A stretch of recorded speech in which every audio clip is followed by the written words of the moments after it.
creo que a nadie se puede definir en pocas palabras, ¿no? Un ser muy bueno y al mismo tiempo era muy provocador. Yo diría que lo que más recuerdo de él es su increíble memoria literaria y la penetración y originalidad con que interpretaba los autores que le interesaban.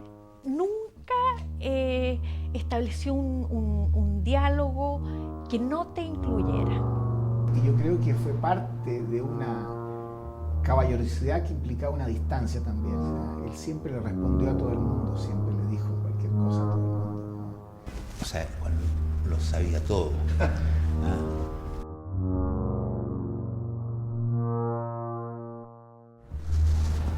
En esos años, cuando se estaba, yo diría, produciendo la poesía que después queda recogida, ¿no es cierto?, en la nueva novela, y se conversó mucho en Chile de Lewis Carroll, el juego de la lógica. Juan Luis adoraba esto. Por ejemplo, miren esto. 1. Nadie que aprecie realmente a Beethoven deja de guardar silencio cuando se está interpretando la sonata Claro de Luna. 2. Los conejillos de Indias son desesperadamente ignorantes en cuestiones musicales. 3. Nadie que sea desesperadamente ignorante en cuestiones musicales guarda nunca silencio cuando se está interpretando la sonata Claro de Luna. Él se juntaba a hacer experimentos que llamaban patafísica. Se juntaba con Eduardo Parra de los Jaivas, Sí. Notable poeta por lo demás, Sí, y las con puertas giratorias. las puertas giratorias, Sí. y con Tito Valenzuela. Ya. Tito Valenzuela, con este H, Tito Valenzuela. Entonces había una obra de Tito Valenzuela que eran 3 fosforitos quemados y decía: de estas 4 tablas depende el destino de América. Entonces, entonces andaban en esa búsqueda. Ya. Pero lo único que persistió en eso fue Juan Luis. Porque él tuvo una intuición, que era una intuición que fue construyendo, por supuesto, pero que es la intuición de un hombre que está leyendo con mucha atención. Henri Michaud era un autor que a él le interesaba mucho. Este es un poema como de 1930, por ahí, de Henri Michaud. Dice algo así: muchos quieren obtener creaciones mentales utilizando el método del fakir. Es un error. Cada uno debe tener su método. Cuando yo quiero aparecer una rana, hacer aparecer una rana muerta es muy fácil.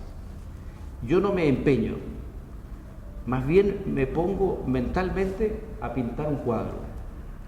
Esbozo las orillas de un arroyo, escojo bien mis verdes y después espero al arroyo. Después de un tiempo, meto en el agua una varilla y si se mueve, ya estoy tranquilo. No hay más que esperar un poco, con paciencia, que ya aparecerán las ranas saltando y zambulléndose. Como te digo, Juan Luis se lo había leído todo, pero creo que no era su devoción. ¿Ah? A él le gustaba un tipo de literatura del absurdo. Como una especie de geniecillo de las cosas que nos miran.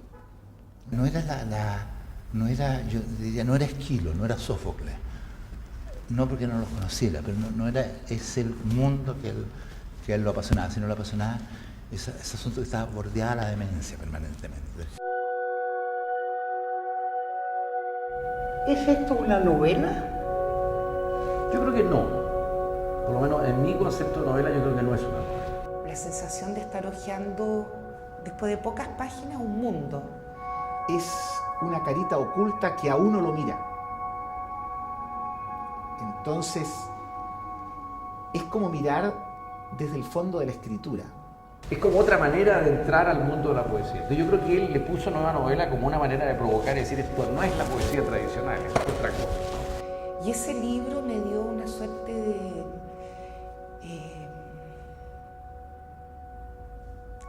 una corriente de aire, una corriente de aire de un posible que solo siento que para mí lo abrió Juan Luis Martínez. Yo creo que Juan Luis se metió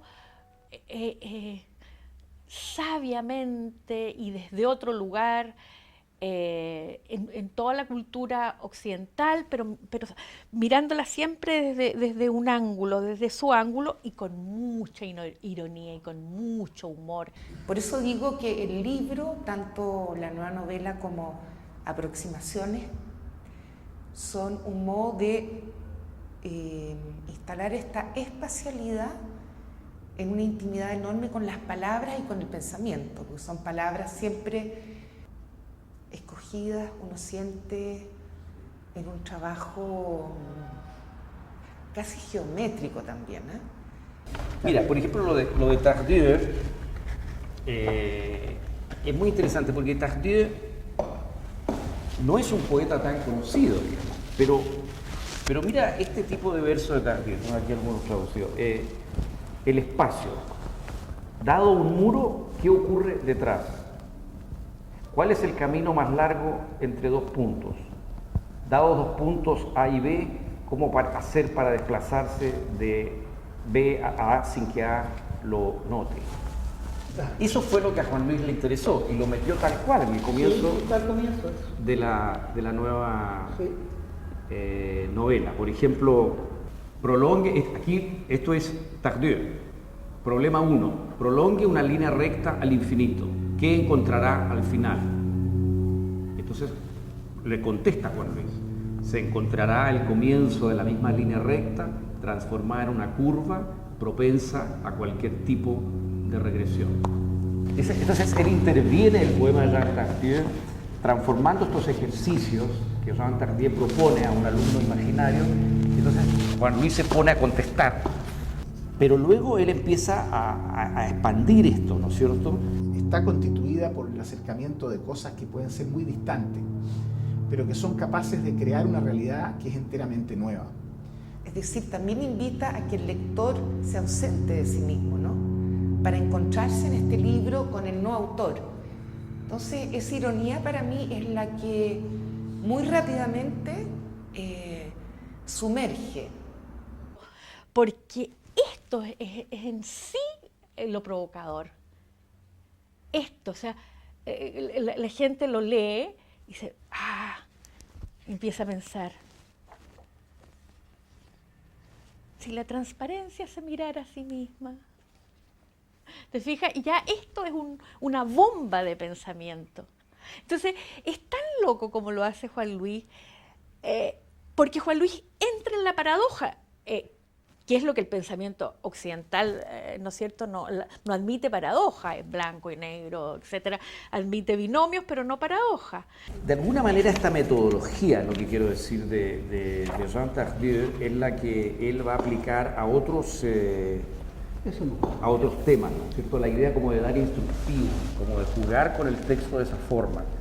El método de composición en base a materiales ya hecho y empezar a colocarlo. Por ejemplo, va a tomar un poema clásico de Mallarmé, ¿no es cierto?, La siesta del fauno, y entonces va a poner una especie de instructivo, ¿no es cierto? Un fauno cree advertir después del almuerzo unas ninfas, quiere perpetuarlas. Este fauno es usted, dígalo en primera persona del singular. Y luego se supone que vendría el poema de Mallarmé. Este libro, para la gente que ha dicho que aquí, ¿dónde están los chilenos o los latinoamericanos? Este libro es la reflexión de la cultura occidental, de lo más fino de la cultura nuestra occidental y de la poesía, pero pensada por un latinoamericano. Y en ese sentido, en Juan Luis es muy coherente primero la identidad velada que él señala, ¿no es cierto?, que le interesa proyectar, y esa identidad velada que se da en este autor tachado también de su obra publicada, ¿no es cierto?, pero también en el hombre recluido en Villa Alemana, ¿no es cierto?, que al final lo van a ver. Él hace este tipo de juego donde en el fondo lo que él yo creo está siempre tratando es como de llegar a la poesía por un camino distinto al de la emoción del yo. Está en coincidencia con este no autor, ¿no? No es la biografía, no es la imagen, no es esta frase. Son citas de citas de citas. Y en eso Juan Luis fue muy cauteloso, ¿no? Yo creo que él está permanentemente evitando la violencia de nominar para ubicar. O sea, si es poesía chilena o no esto está escrito desde aquí. Esta es una reflexión justamente de lo que nosotros queríamos hacer en los años 60, decir, hay que cambiar las cosas. Aquí no nos vienen con ruedas de carreta, tenemos esto, pero miremos. Claro. Entonces, aquí hay una gran sabiduría en este libro. Y bueno, por algo es lo que es, ¿no es cierto?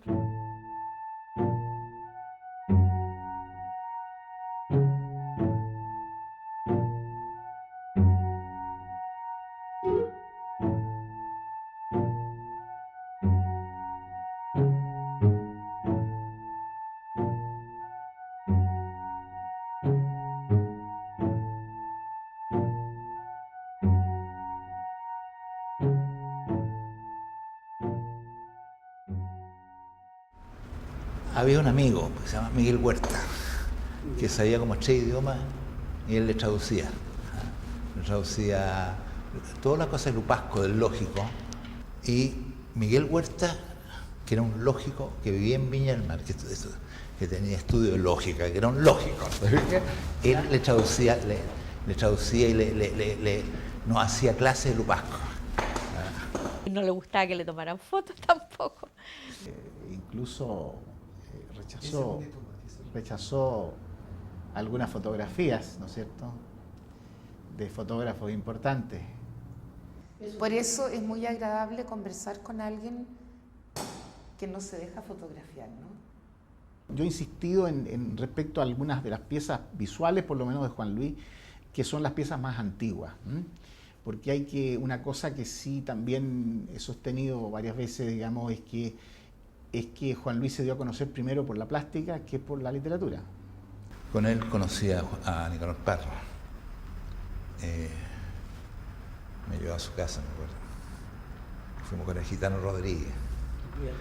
Empezábamos a escribir cosas y Juan Luis me leía lo que yo le escribía, yo le leía lo que escribía él, en una relación muy fraterna. O sea que después he buscado con otras personas y nunca lo he logrado alcanzar. Esa intensidad de relaciones cuando éramos poetas rigurosamente inéditos los dos. Pero no, teníamos una relación muy, muy estrecha. Nos queríamos mucho. Son personas por las que pasa tanta espiritualidad, tanta sabiduría y logran hacer una obra.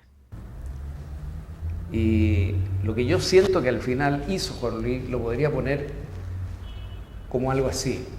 La sensación que tengo yo es que la poesía de Juan Luis nos entregó una especie de nave poética para explorar el espacio-tiempo no imaginable que la física nos muestra como el lugar que sin saberlo habitamos. Yo creo que Juan Luis, al volcar la imaginación sobre la imaginación, a través de ese vaciado, logró de alguna manera que la imaginación resbalara más allá de sí misma.